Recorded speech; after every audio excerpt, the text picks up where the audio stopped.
All right, thank you for staying with us. To give us our legal angle to these different concerns about the protests that have been slated for August 1. Just like I said before we went on that break, different concerns from people, a security dimension, a legal dimension to that, the rights of the people, those that are pro or anti-protest. We have been joined by Festus Ogun. Festus Ogun is a lawyer, managing partner at FO Legal, and of course, he's a human rights activist as well. Thank you, Barrister, for joining us. Good morning. Thank you very much for having me. Very well. And, talk to me. Um, uh, Protest, we don't have to, there's no two-way about it. Is supported, is endorsed, is enshrined in our constitution. But this particular one, different persons have been raising different concerns about the security dimension. They've talked about previous protests that have been held in the past that ended badly in 2020 with the NSAS, different things that ended with looting and, of course, killing, of people, losing of lives and properties. And people in government have been talking, handlers of the government have been talking, civil rights activists like yourself have been talking, average Nigerians have been talking about the need to do this at this time. And then the people on the part of the government are saying, what does the people want? We've seen protest against hunger on one side. We've seen other persons say, hashtag end bad governance. So at this point, what is what? And just at the weekend, we learned the office of the IGP said, okay, we agree that you might go on this protest, but then organizers, promoters of the government must liaise with commissioners in different states to register themselves and fulfill some conditions. Is this allowed in our law as well? You have been on ground several times. You're vocal about protests and especially the rights of the people. What does the law say about this? Yes, thank you very much for having me once again. You're welcome. The position of the law is very clear that protest is a fundamental right in Nigeria. We should not forget in a hurry that we are not just running a democracy. We are running a constitutional democracy. And for us to have to have this constitutional democracy, there must be in place respect to the rule of law and respect to the dignity of human person and fundamental rights. Section 39, 40, and 41 of the Constitution are clear that you have, as a citizen of Nigeria, the right to freedom of movement, the right to associate freely, and the right to protest.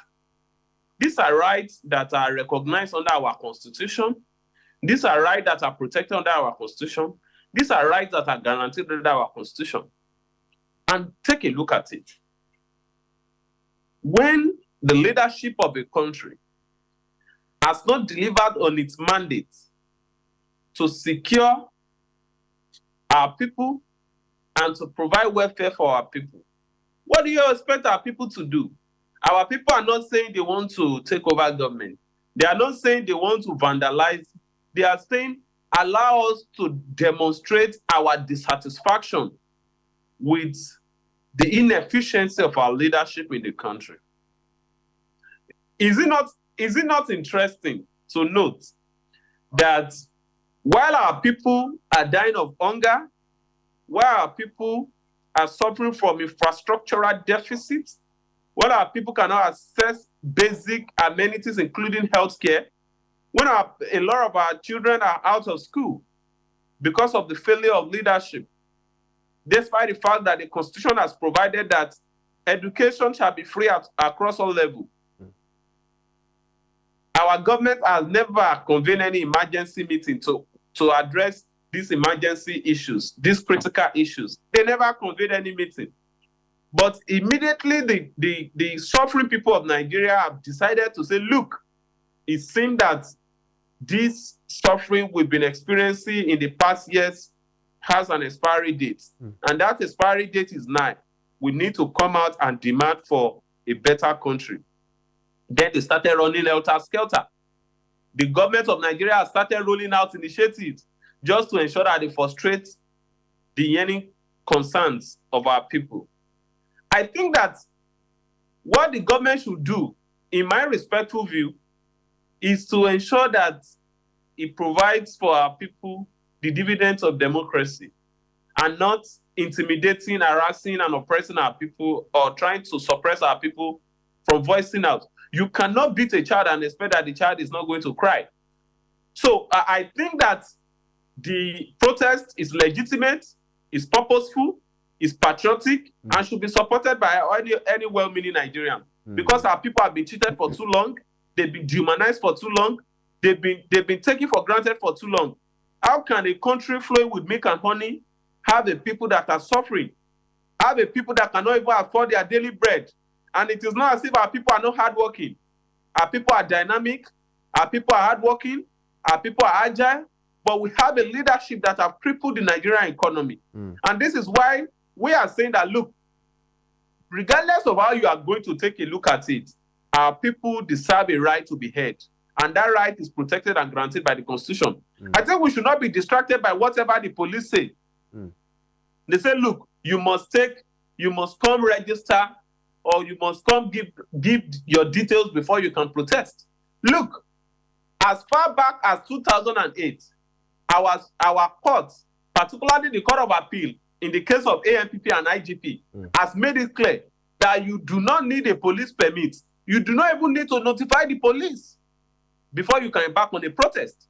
So the question I've asked Muyiwa Adejobi, the police PRO, is that, look, if the protester has failed to provide you with this information that you have requested for, what is the consequence? Are you going to arrest them? When you arrest them, what will be the basis for the arrest? You cannot arrest without lawful justification. What is the lawful justification that supports demanding from protesters their contact details? It is a reckless attempt to put fear in the minds of our people that is not supported by law. The demand by the police for protesters to give them their contact details is not supported by law. It doesn't have any legal or reasonable basis. So there's no law that supports it. I mean, under Section 4 of the Police Act, it is there very clearly and abundantly that the police has a fundamental duty to protect these protesters. So in place of, whipping up sentiment of, the protest will be hijacked, the protest will lead to violence, let us remind the police that they have a fundamental duty under the law to protect the protesters. And failure to do this is an infraction of law. And look, let's be very realistic here. Protesters in the history of our country have always been peaceful. Right from the days of colonialism, it was protests that sent away colonialism in Nigeria. It was protests that sent away colonialism. When we return to civilian rule in 1960, and in 1963, when the military took over the control of governmental machinery in Nigeria, in 1966, you will see that it was protests by civil rights crusaders, by human rights activists and concerned citizens that sent away military rule. And these protests were massively. All right, we'll try and reconnect with. Sometimes, I'm sorry. Sometimes it is ironic, very ironic, that the June 12th Democrats, the June 12th activists, who were always on the street protesting, demanding for an end to military rule, are the same people that, asking us not to take our future by our hands, asking us young people not to exercise our democratic right to protest, to demand for a better country. So the point I'm making is that, look, the protest is legitimate, the protest is supported by law, the protest is patriotic, is democratic, and the gimmicks by the authorities to suppress protesters are going to be resisted. We are going to resist it. All right. Because all the all the insinuations they've been making that the protest will be hijacked are not supported by credible evidence, because one, you cannot suppress the right of the people to protest by mere suspicion. All right, Two, Ogun, yeah. you have a responsibility to protect the protester. Three, it has always been on record that it is the agents of government that cause havoc when protests are organized. So they should talk to their people. Yeah, fair enough. I want us to be very categorical. The condition given by the police that commissioners of police in different states are to call, for protesters, organizers to come register. You are establishing that there is no need for that and is inconsistent with our laws. Yes?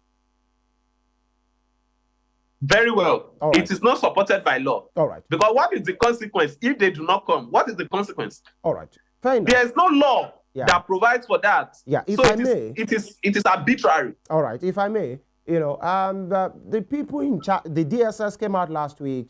The Defense Headquarters has come out to say we have intelligence that maybe, they even say maybe, organizers, protests, that the end game of the organizers of the, not even protesters, the organizers of the protest is to topple the government, is to cause anarchy. The DSS said that, the Defense Headquarters said that, and these are agencies of the government that when they speak, they should not be taken lightly because the business of security is a very important one. So, having said that, the police come out to say, the IGP has been seen in some at events saying, no, there's no need for that. The FCT Police Commissioner came out even last week to say there's no need for protests because as for the FCT's terrain, everything is peaceful and the government have been doing their best to address the concerns of the people. And many persons wondered, when has it become the business of the FCT Police Commissioner or any police commissioner to be telling the people about the activities of the government? What's your business with that? Are you the one who's supposed to say it? That on one side the game. And then the security implication to these, because truly, during NSAS or different protests, there are hoodlums that use the opportunity to loot, to vandalize shops, to cause havoc. Some retail stores were vandalized, even open stores in the street. You see people frying akara. You see these hooligans go there, they ransack the shops, they do anyhow. So there are genuine concerns, apart from the people in government, that there are hoodlums who wreak havoc. And whenever they do this, some of the victims, they might not get to rise again. And those ones will say it is the protesters that have done it. That on another side. And again, we have been saying protests against hunger. And in some quarter, protests against bad governance. And it seems you are pro-protest because you have been saying we, our, sins. So for you, is it protest against hunger or protest against bad governance? And in which way? When you are saying it's a protest against bad governance, do you now say the people in power have been behaving badly, so you must topple them, they should leave, so that you have another people in power? No government will allow that. Where does it lie for you as number one, a Nigerian? You are a legal professional, and of course, you are pro-protest. So the security dimension, and what is what? Is it against hunger or against bad governance? In a democracy, it is not the police or the SSS that will dictate to citizens on how they will exercise their rights. We have the right to protest. Look, even if what we are protesting for doesn't make sense, it is still our right under the law. 39, 40, and 41 of the Constitution. These provisions of the Constitution are very clear that I can exercise my right to protest. It doesn't have to make sense to the authorities because they are the beneficiary of the misrule that we experience on a daily basis. The same set of people that are saying we should not protest cannot go to their villages without escorts because of the level of insecurity in the country. They have deployed thousands of armed men because of young people that are going to carry placard and megaphone. But they've not been able to deploy armed men to combat, insurgency in the north. They've not been able to deploy armed men to conquer the level of insecurity in the Southeast. Look at the kidnapping going on in Southwest, even in Lagos. They've not been able to deploy security, adequate security as provided by law to combat the agitation. We've been on social media talking. They don't give a damn about what we are saying. Our people are suffering. Nigerians are suffering. And they are suffering because we have a leadership that is completely incompetent and clueless. We have a leadership that doesn't have the empathy to feel the pain suffered by Nigerians on a daily basis. A lot of Nigerians cannot afford daily bread. And we are saying we have a country. Section 14(2)(b) of the Constitution says the security and welfare of the people shall be the primary purpose of government. Our people are not secured in any way. You cannot even travel to your village. Even the leadership of our country, a lot of them cannot, even the governors, they can't go to their village without escorts. But this is what we face as common men on a daily basis. People cannot put food on their table. There are no jobs. We have unemployed graduates. We have unemployable graduates in our country. And you are saying people should not protest. How much is a bag of garri? How much is rice? How much is beans in market? Can people still afford to pay for school fees? This morning I was coming to the office. The petrol stations are locked. In a country blessed with the resources, the natural resources. Unfortunately, the resources meant for the needy are being cornered by the greedy, and you're asking people not to protest? I mean, you cannot beat a child and expect that the child will not cry. We must not pretend to ourselves. Barrister, how about the security dimension, the looting, the stealing? Will always ask questions. And when people are asking questions, because this is a democracy, a constitutional democracy, let people ask questions. We expect, some people will say, look, oh no, you should not protest. If you're not comfortable with the government, you should wait till 2024, 2027. How do you mean? Is it until we die? Are we even sure of our survival? Because our country is plunged into existential crisis? If the leadership of our country is not comfortable with the way the economy is going, and it doesn't want people to protest, and at the same time not finding lasting solution to our crisis, they don't have a reason to be there. They are there to solve Barrister, problems. please allow me to butt in here. Is it protest against hunger, I asked it, or against bad governance? Bad governance is the resultant, is what leads to hunger, is what leads to unemployment, is what leads to hardship. It is bad governance. So fair enough. Leadership is everything. When you now say protest against bad governance, how exactly? Does that mean the government of the day should leave? What exactly are you talking about? We want good governance. We are not saying we want to overthrow the government. We are saying we want good governance. What we have today leaves a lot to be desired. You cannot have a country where people barely survive. People barely survive. People cannot afford daily bread. Look, I'm not the kind of lawyer that states and not. I feel what an average Nigerian feels on a daily basis. I am in Nigeria. I practice law in Nigeria. My law firm is here in Nigeria. I feel what Nigerians feel on a daily basis. People cannot afford a daily bread. A lot of people cannot afford a daily bread. Why should we have a population of beggars? Why should we have this number of out-of-school children? Why should we have jobless youths? Why should we have unemployable youths in our country? Is it by sending rice to our people? Is it by sending them peanuts, calling it different name under different schemes? We want a country that works. All right. Let me quickly butt in here. Yeah, Barrister. Our people have suffered for too long. Yeah. Our people have been dehumanized for too long. Our people have been cheated for too long. We want a country that works for the Nigerian people and not just the one that works for the elites. If I may, Barrister, one will say, in fairness, that some of these concerns, some of these bad indices that you have just put out did not start with the Tinubu government. That some of these things have been there before. And why is this government being singled out? These are the concerns of some persons that it's just 1 year. He has a four-year mandate, and he has barely spent 13, 14 months, and then this pressure is coming. And the people of government have said, wait a minute, young people, we've had interventions. The student loan portal has been opened, and that they are committed, that the people must go to school. You have access to loan to further your education. 70,000 have just been approved, by the government to say the Nigeria Labour Congress, this should be the minimum base for the least persons in the civil service.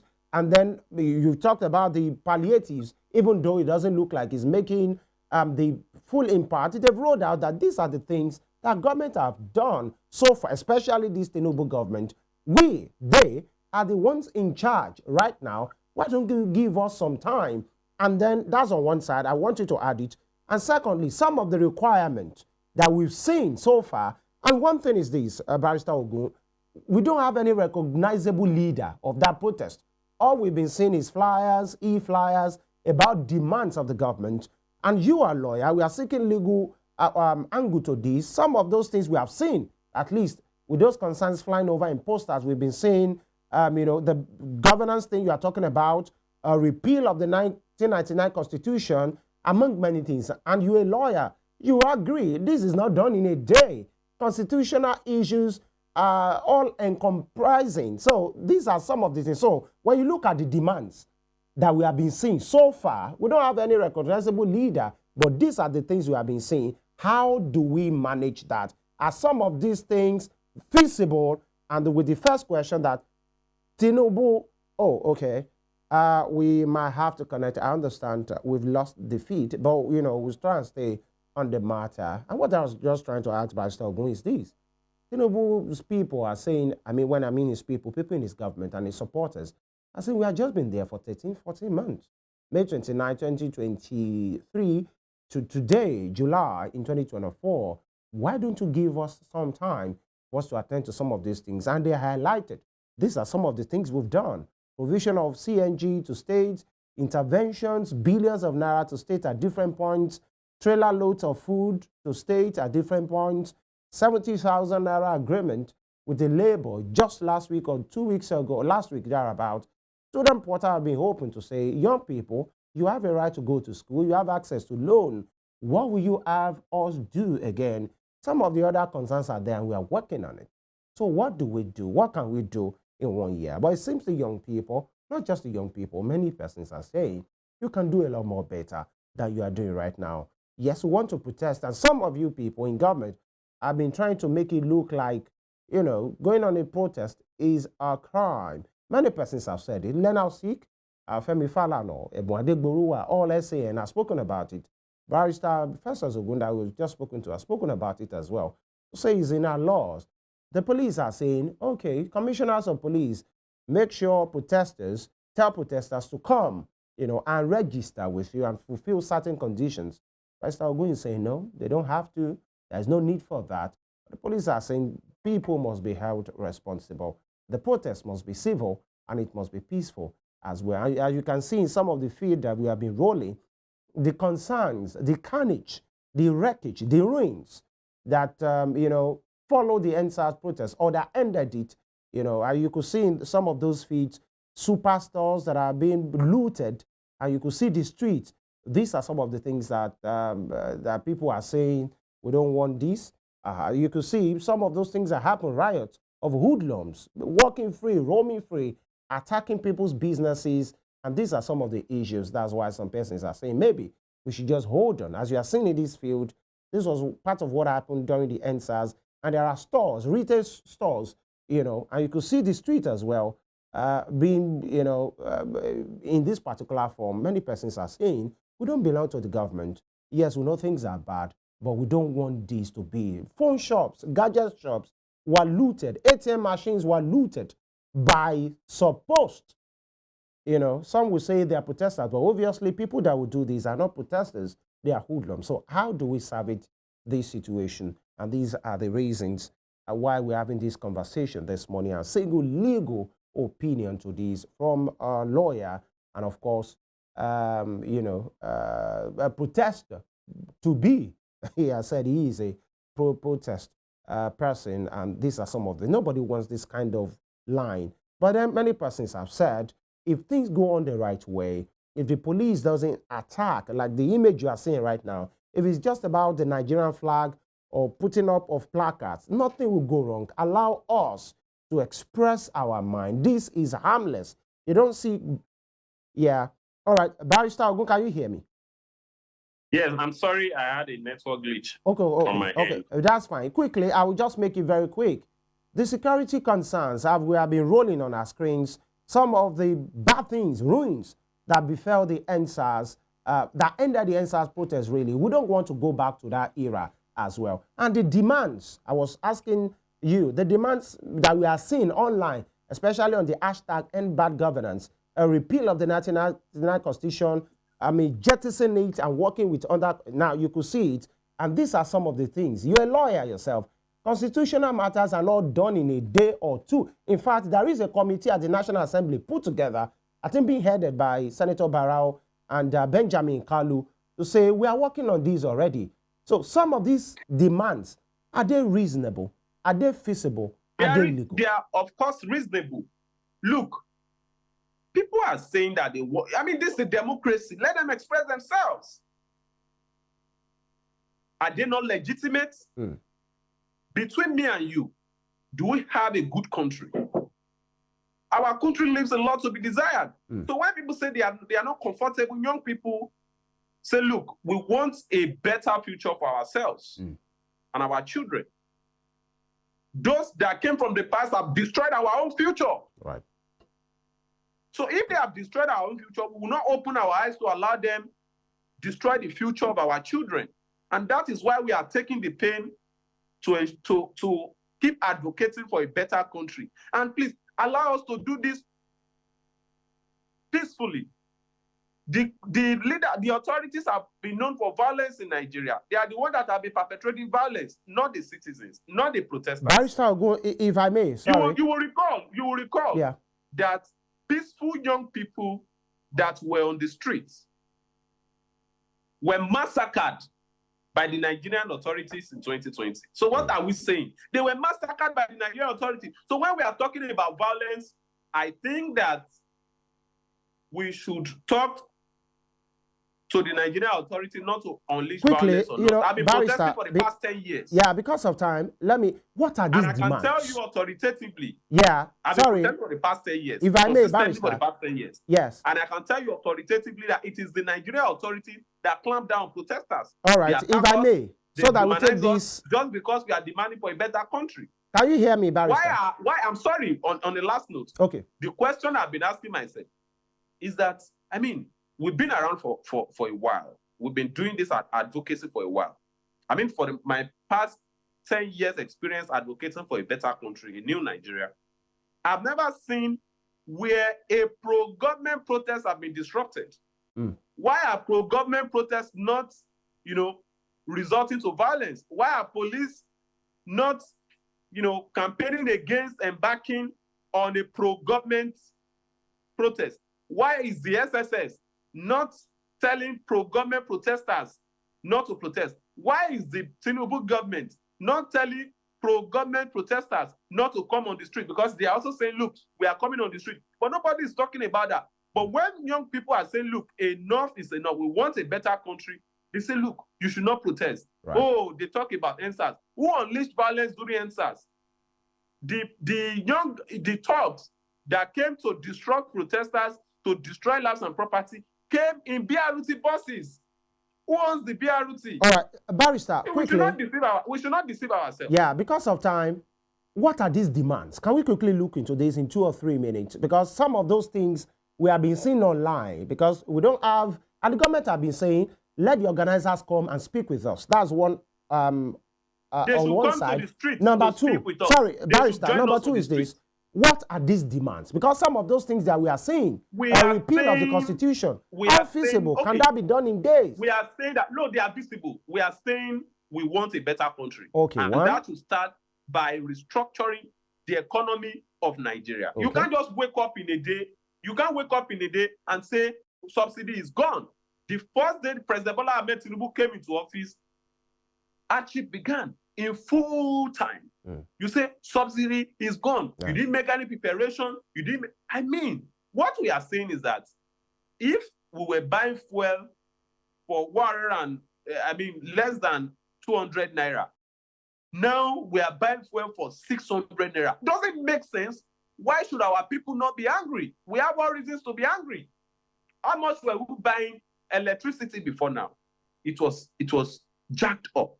No one is saying anything. You cannot even buy cars now. Cars that were sold for 5 million, 4 million naira. The government gave a reason why they had to stop the payment of subsidy. For 9, 10 million naira. So the inflation rate in the country is even enough for our people to say enough is enough. People are hungry, people are angry, and let people express their dissatisfaction with the government peacefully. What the government should do is, in place of running helter-skelter, what they should have done is to say, look, let us get all this demand. Please exercise your right. Dialogue with us. Come to the street to say, we want to hear you out. Yeah, then let them put things in place.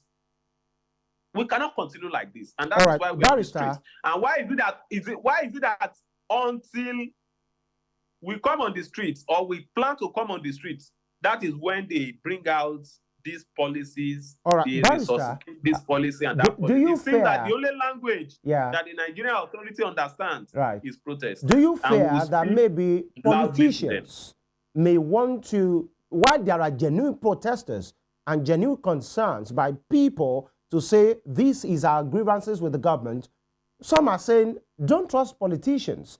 They might want to use this as the new to vent their own anger on their own displeasure with their opponent. Do you fear that politicians might want to, put pressure on the protesters to do what they won't do, or there might be political undertone to this? Because you've seen politicians. Peter Obi is a politician. He has endorsed this movement. A couple of other persons have endorsed this movement. Some persons have pulled out as well. But how about the political undertone and the optics? In 2012, Bola Tinubu sponsored the removal of fuel subsidy against Goodluck Jonathan. So he shouldn't even complain if that is the case. In any case, this protest is not sponsored by anyone. The protest is proudly sponsored by the suffering people of Nigeria. So it is normal for political actors to support or to say we do not support. Kwankwaso is a member of the opposition. He says he doesn't support the protest. But the same Kwankwaso that says he doesn't support the protest had the supporters protesting against the decision of the Court of Appeal in Kano State Election Tribunal, election case. At that stage, he didn't say people should not protest. When they lost at the election tribunal, he never said that his people should not protest. But there are also politicians that say, look, it is your fundamental right. While we are not participating, we think that given the hardship in the country, those who want to protest should go ahead. I don't think that makes it all political. If the government doesn't want political protest in quotes, I mean, they should go ahead and fix the country. All right, Nigeria is broken. Yeah. We need a new country, and that's all we are saying. Right. How about the Constitution? I ask you, a repeal, a jettisoning of the old document, that is the grand norm. These are some of the demands. How does that work? You're a lawyer. Yes, I know. Yes. Who wrote the Constitution? In the preamble of the Constitution, it says, we the people of Nigeria. But my parents were not there. I was born before 1999. Everybody's parents will not be there. I was not there. My parents were not there, and I'm confident your parents and yourself were not Barrister, there. everybody's parents will not be there, isn't I am it? a constitutional lawyer, because I practice law as a constitutional lawyer. Okay. I am telling you that the people that wrote the Constitution are less than 30 individuals. Out of those 30 individuals, none of them was a female. The Constitution of Nigeria was not made by the people of Nigeria. They were not made for the people of Nigeria. They were made to protect the interests of the political elite. So in fact, I had said in the time past that our constitution is an hindrance to constitutional to our country's development. All right. So for our country to forge ahead, we need to jettison that constitution. All right. And we need a constitution that is written and put together by the Nigerian people, not a few political elites. All right.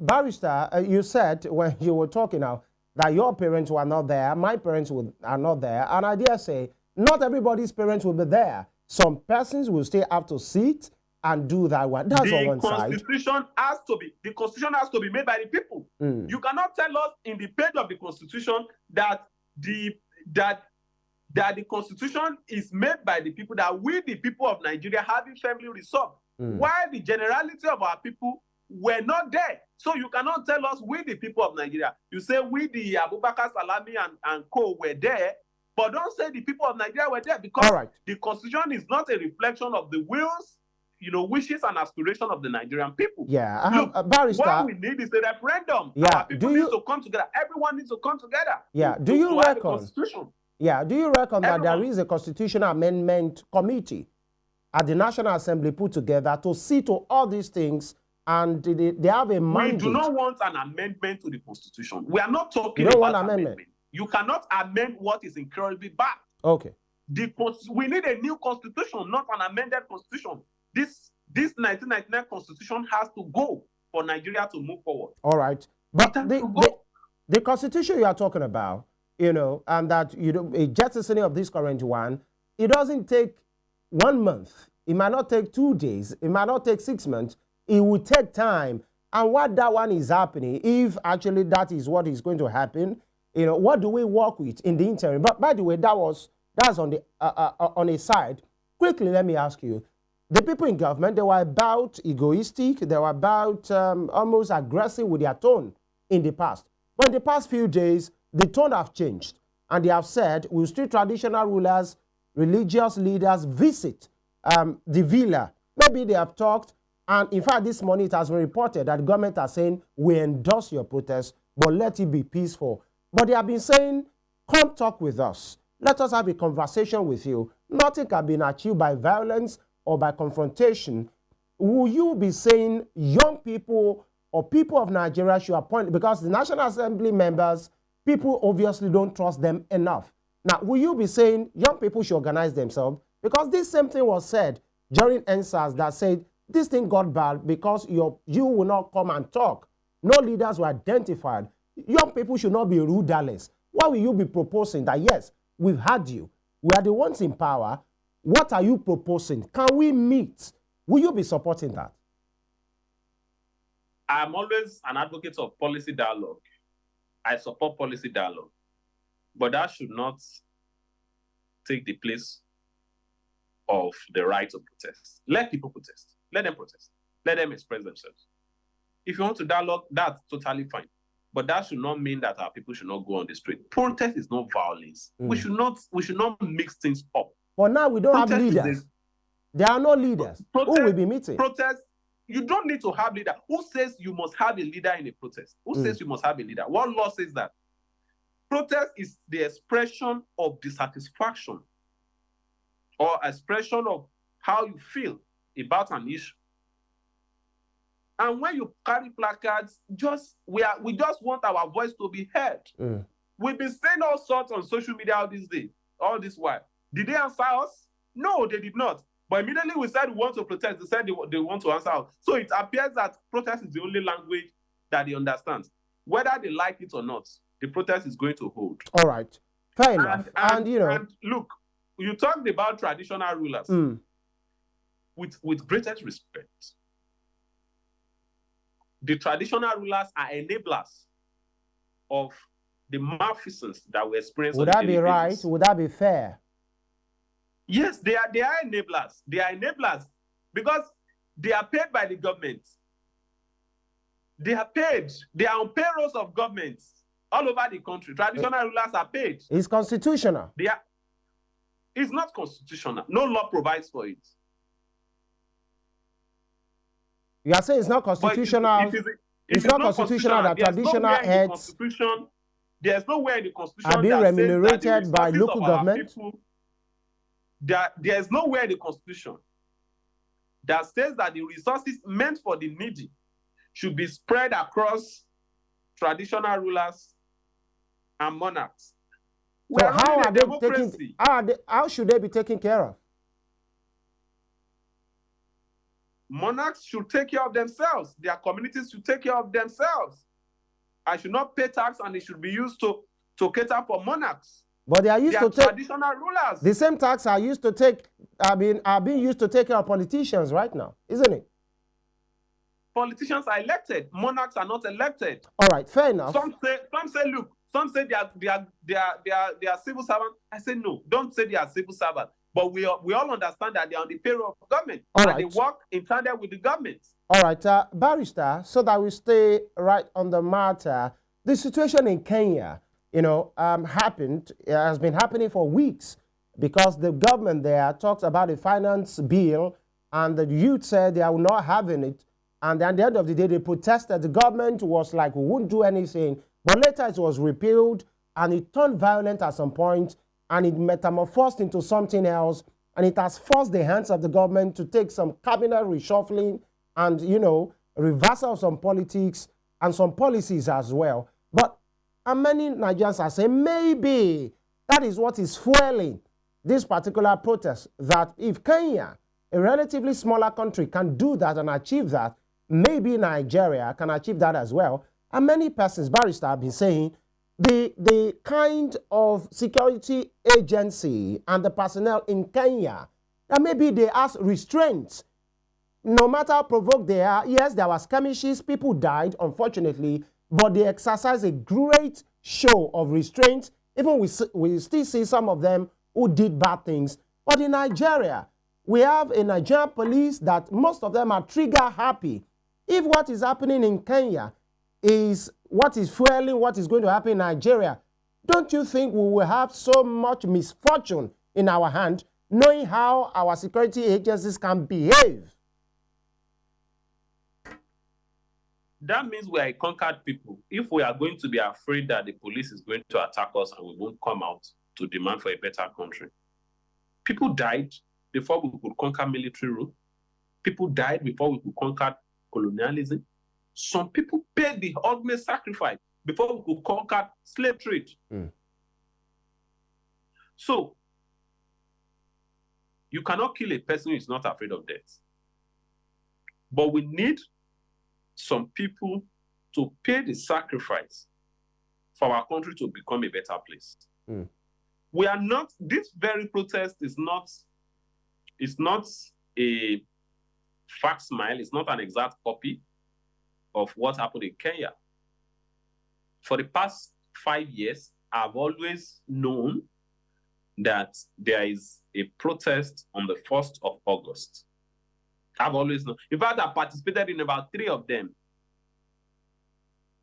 in Lagos and sometime in Ogun State. So it is not new. But when our people are tired and they say, look, we want a better country, I think they should be heard. All right. What the police should do is to protect the protesters. Right. And no one should guilt-trip the protesters when the police go violent. All right. Should protect the we hope we don't get to that point. I don't think that is too much to ask for. Yeah. Barrister, you have repeatedly said on this program that you are for the peace, you are for the dialogue thing, but the people should be heard. The people must be heard. And that's fair enough. Quickly, as we coast home gradually, let me ask you, because we have been laying attention, it seems so, that most of the time we are focusing on the center, Abuja, Abuja, Abuja, from time immemorial to now that, till now rather, that President Bola Tinubu is there. Yes, he has his own issues, and, we are calling it out. The young people are calling it out. The media as the fourth estate of the realm, we are doing what the Constitution has allowed us to do, and that is what we are doing right now. Barrister, do you think we are holding state governors, responsible enough? Are we holding them accountable enough? Because not everybody live at the FCT. There are some decisions that are being taken by state governors. Are they responsible enough? And I'll give you quite an example. Many of them have been talking to say there is no need for that. Ogun State Governor was seen at an event at the weekend, I think at the convocation ceremony, saying the challenges that we have on our hands right now, I'm not sure we have that video, we'll have played it. The challenges that we have right now, it's quite a huge one. That is not Tinubu that caused this thing. You people should be patient. Although it was booed, saying that particular thing. The governor of Zamfara, Babagana Zulum, he's a professor. Last week, he talked to his people to say, we have a peculiar case of insecurity rather. My people, please don't join that protest. Benjamin Kalu is the deputy speaker of the House of Reps. He has called on the entire people of the Southeast to stand down. Don't join this. A traditional ruler as well from the Southeast has said the Southeastern people should not join this. And of course, these are some of the things we are seeing. Politicians speaking and saying we should not. Of course, that's the image that you have of Dapo Abiodun speaking. Unfortunately, because of time, we might not be able to take that. Are we holding state governors accountable? In Osun State, we understand Governor Adeleke will be meeting critical stakeholders to speak on this matter today. Why we are holding Tinubu and people at the center to account? How about state governors? They are not left behind. And we've been jointly holding them accountable. But to know a rotten fish, you have to smell the head. Leadership is a problem of Nigeria. I mean, I've mentioned that, look, someone just woke up on his first day in office and said, fuel subsidy is gone. The ripple effect affects everyone. It affects everyone. Under President Muhammadu Buhari, you experience that he said no importation of meals. And you begin to ask yourself, the country is not producing enough, and you said there should not be importation. In that kind of instance, I can't go to my state governor. So I think it is very natural, because of the way our system is structured, for our people to focus their attention on the federal government, because they are the main cause of our tragedy. I say this because their policy affects. Yeah, Barrister, please kindly allow me to butt in. But that is not to excuse the misgivings of. If I may quickly butt in so that you just answer together. The governor of Ogun State, to be precise, he has been called out for the past 3 weeks or so about the state of roads in Ogun State, and he took that calling out for him to address some of these things. Different state governors have been called out to say why Tinubu's policy is affecting the people, so to say, the government of the day.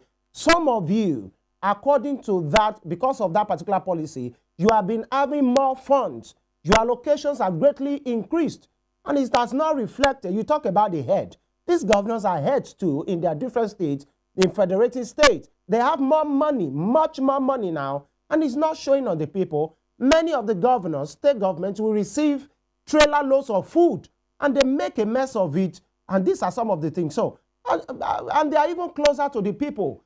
Should we not be holding them more responsible? They are to be held accountable. There is no doubt about that. They are to be held responsible. All right. We have always said it, that we are not excusing the state governors. We are not excusing the lawmakers. The trouble with Nigeria is our political elites. So whether you are the governor, the deputy governor, all of them, majority of them belong to the same political party. They share the same ideology. All right. So I feel that both the president, who is the head of the country, responsible for the peace and governance of Nigeria, and the governors, including local governments, hopefully they will allow them to work this time.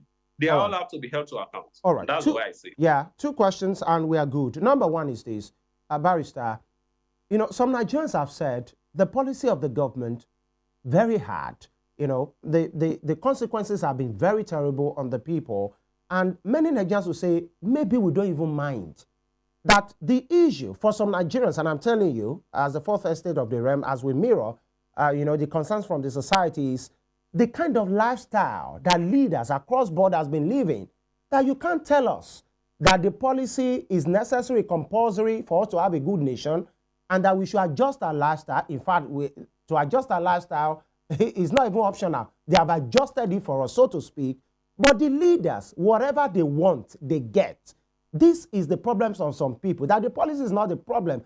But somebody that will tell me not to eat 2 square meals because I can't afford it, that the inflation is sacrosanct, the same person have been building houses, buying cars. They have not reduced their emolument, the big part of it.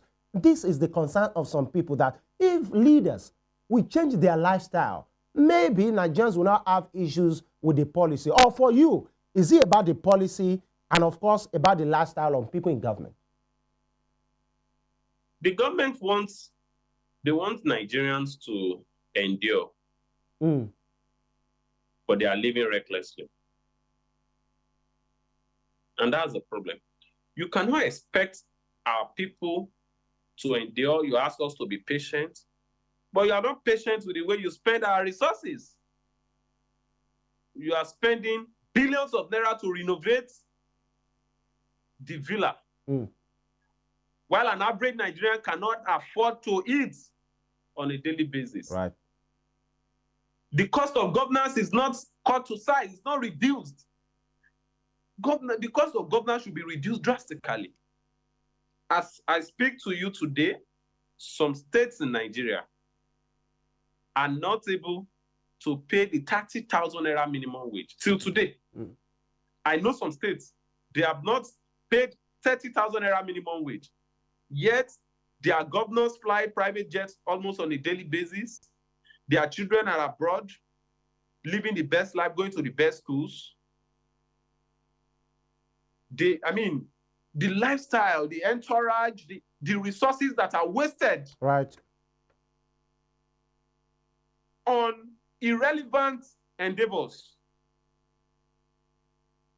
would have catered for a lot of our people that are living in tattered penury and abject poverty. Barrister. So I think that the cost of governance needs to be cost to size, and lastly, so as to accommodate the realities of the day. Lastly, this morning, you know, some persons have vehemently blamed your constituency. When I mean your constituency, the legal profession, the bar and the bench, that they are part of the problem of this country. That even when there are obvious corruption cases, you people, the lawyers, the senior ones, you know, every lawyer in their own right, you are still the one who go on to defend these people in the face of obvious corruption, just because they are you know, not, as they say, you know, they are not an accused, or how do they say, you know, it has escaped me right now. They are innocent until declared guilty by the court of law. That there are obvious corrupt politicians, is still the bar that will go and defend them. And of course, with what we are hearing with the bench as well, do you think the judiciary, the bar, has been part of the corruption in this land? Because that's your jurisdiction. Section 36 of Section 5 of the Constitution says that a person that is accused of a crime is presumed innocent until proven guilty. That is one. Under the rules of our professional conduct, as for legal practitioners of 2017, it entrenches the carte blanche rule. As a lawyer, I don't have a right to reject a brief. I don't have the right to start cherry picking the kind of brief that I take, unless or except if I do not practice that area of law. Okay. So you should not blame the lawyers. Lawyers are simply doing their job. So who should we blame? But because the lawyers are doing their job. They will say the lawyers are the one who will frustrate these cases, shopping for ex parte motion for 10 years. Their job. But in fairness to our countrymen, what we need is to reform the judiciary. I've been at the forefront of advocating so you for agree? a judiciary. Yes, I've been at the forefront of advocating for judicial reforms. I mean, cases take too long in our courts, and this is occasioned by the inefficiencies of our justice system. It's not working. Take a look at it.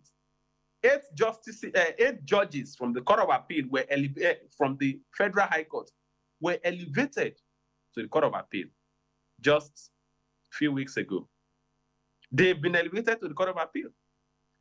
The question is, who are going to replace those judges? We have not appointed those that will replace them right now.